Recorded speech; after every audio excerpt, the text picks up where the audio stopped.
Kaya we praise God for unanswered prayers.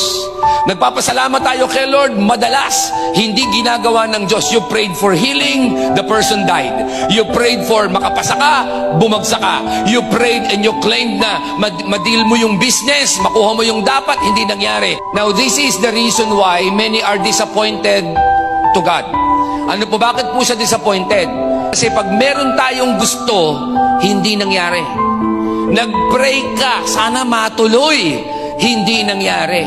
Nag-hope ka kinabukasan, sana maibigay na sa akin, hindi nangyari. Then you are disappointed.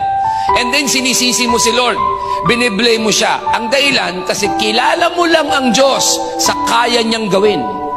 Pero pagkakilala mo talaga ang Diyos, dapat kilala mo rin ang Diyos sa hindi niya gagawin.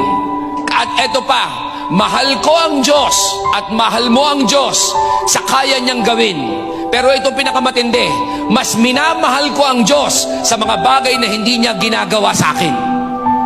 And because of that, I have learned the true meaning of trust. Na nagtitiwala ako sa iyo, Panginoon, hindi dahil sa gagawin mo. At nagtitiwala pa rin ako sa Lord kahit na hindi mo gawin. Kasi mas alam mo hindi ang better, ang alam mo ay ang best. Alam mo, ang hinihintay lang naman ng Diyos, sabihin mo sa Kanya, Panginoon, I still trust you, I still love you, I will still pray, I will still worship, and I will still serve. Kahit hindi mo ibigay, ang mahalaga, ikaw ang mahalaga sa buhay ko.